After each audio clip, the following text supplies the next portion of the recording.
Let's just run around the roadmap here.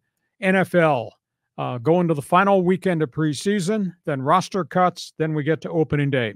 Let's start with the Chargers and the Lightning Bolt. Justin Herbert has practiced 3 straight days. Justin Herbert is going 100%. He's taking all the snaps now with the number 1 unit. Justin Herbert yesterday, 25 of 29 throwing the football and threw 5 touchdown passes in all scenarios.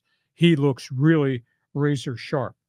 The Chargers, to me, they still have questions. Do you really legitimately have quality wide receivers to replace Keenan Allen and Mike Williams? Or does Justin Herbert make everybody around him better so it doesn't matter who's running the routes, so get the ball in the right location? We can argue about that. Offensive line, obviously, it's got 3 number 1 draft picks in it, and so far they're playing well with Justin Herbert under center. They got problems in the secondary. They just moved one of their safeties, J.T. Woods, who's a big kid who can run, and he struggled with the full vision at safety, but they've moved him to outside cornerback, and they're going to crash course him the next 2 weeks, and he'll play outside corner. He might even wind up being the starter. Quentin Johnston, the number 1 pick, makes some catches. He's running better routes, but he's dropped balls the last 2 days in practice, so he's still got a lot of things to do. So that's where we are with Charger football. Raider Nation, Gardner Minshew is your starting quarterback for opening day. His first speech to the team in the locker room, and then he talked to the media. This is my team. This is your team. We're going to go win with this team. Talk is cheap. We'll see. His record is 15-22 as a starter. He has thrown 54 touchdowns in 49 games, but he's thrown 29 interceptions and had 30 fumbles, and he's taken 105 sacks in those 49 games. So he's got some things to prove in terms of calming the act down. Denver, that is your starting quarterback, Bo Nix.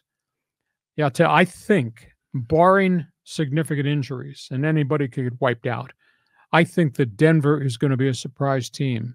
Bo Nix looks like he's the real deal. Sean Payton's got 3 running backs that are finally healthy. He's got 3 wide receivers led by Cortland Sutton and Tim Patrick, both of whom have had mess of injuries the last 2 years. They're back.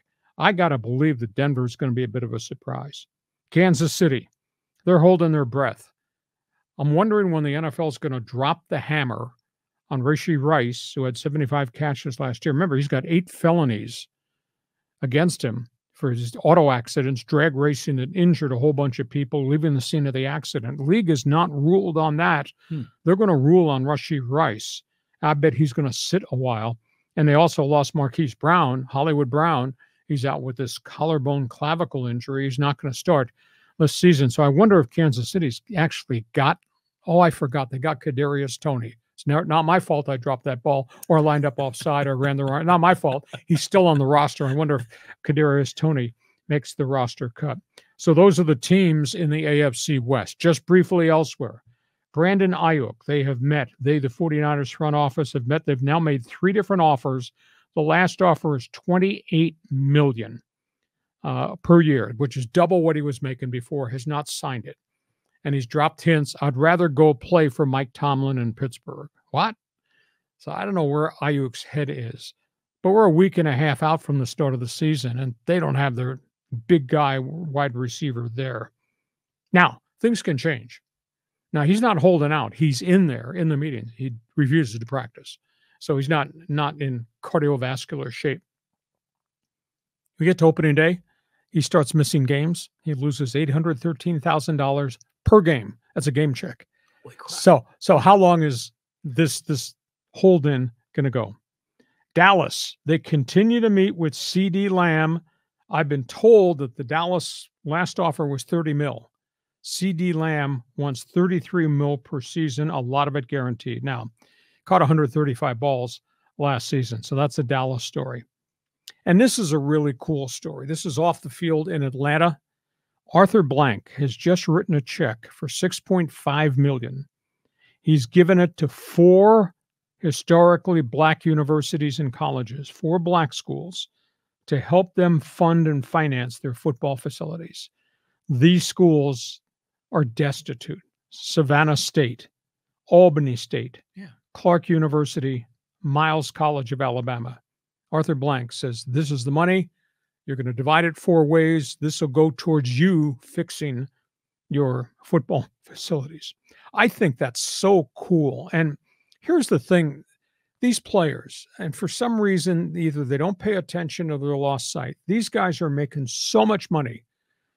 You know, there are so many great African-American players in the NFL. Do you think they're aware of what the HBUCs meant? The Alcorn States and the Mississippi Valleys and the Gramblings and the Southerns, who had the first set of Black players that went to the NFL? Do they know the heritage of what those small schools delivered to the National Football League back in the day? These guys are making so much money. What would it take for a group of African-American players, and then you'd probably get white players join on board, to each make a contribution to a special fund to distribute to all those African-American Black universities to help them either financially, academically, or athletically? And by the way, that stuff is a tax write-off for these guys that are making 14 and 18 million a year. I just don't understand why nobody stepped up and said, follow me. Let's help support HBUCs for what they mean to the African-American community and the athletes that go there. Nobody's done it yet, but Arthur Blank just did it. So, John, I threw a lot on the wall here. Go ahead. You want to talk about the Charger quarterback? Does he make everybody better? The gunslinger, Bo Nix. What happens if Kansas City loses those 2 receivers? You want to go to San Francisco and solve Brandon Ayuk? I'm tired of talking about him and CeeDee Lamb and what Arthur Blank just did. The floor is yours. Well, first I have a question, because you kicked this off talking about Justin Herbert and he's in camp. And what were the stats you said, like his number of completions? And yesterday, 25 for 29. 25. I mean, that's awesome, by the way. And I think to your point, he does make the players around him better. But how in the hell are you getting those numbers? I mean, are those dig? Yeah, you dig. But I mean, the Chargers don't have a sports information guy putting out data on what's going on the practice field. So you've got sources. You dig. Good for you. I'm not saying for you to reveal your sources. I'm just thinking, how in the hell are you getting your access on this? But to talk about these other teams, I love the Bo Nix story. I thought that Penix and Nix were the 2 West Coast quarterbacks in the year of the quarterback, and they were in the shadow of Jalen Daniels and some of the others guys and Drake May. And it's nice to see, they can prove that they're legit in the NFL. So I'm rooting for them. The Falcons deal is interesting to me because, first of all, to your point, a lot of these players, they do have a lot of money and they can donate as well. But you said, do they understand the heritage? I think a lot of them don't. In fact, I don't think a lot of them understand the history of the NFL. Mm-hmm. And I think that's not just an NFL thing. I think that's true in every sport where a lot of these players don't know the rich history. But you got to tip a hat to Arthur Blank for doing that, because these days it's become sort of trendy to bash on billionaires. And now here you see a billionaire making some donations to some other schools. I think that's a good thing. And I think we need to hear more about that. Do players understand where Jerry Rice came from? Mississippi Valley State. Yeah. Where did Walter Payton come from? Jackson State. Yeah. Where did Doug Williams come from? Grambling. And you take it farther back into the 60s when the color barrier was first broke. Pittsburgh was one of the first that went to the Black schools to scout, and they started drafting the Mean Joe Greens of the world and things like that.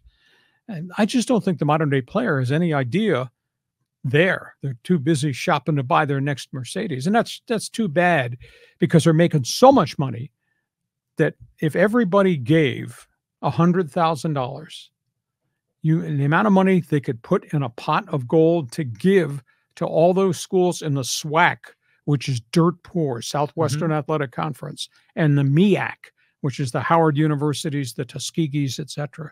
They could help those schools in so many ways, open doors for scholarships for African-American students to come to get a college degree at Tuskegee or places of that nature.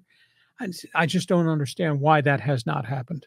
Well, it's not just the HBCUs. I mean, because Max Crosby just donated to his school. So, a lot of the small schools could always use some help. Exactly. Those are topics on the table as it relates to the National Football League. If we hit your hot button, if you got a response, feel free to jump on board. Fans Forum is open for you to be part of the show. We get to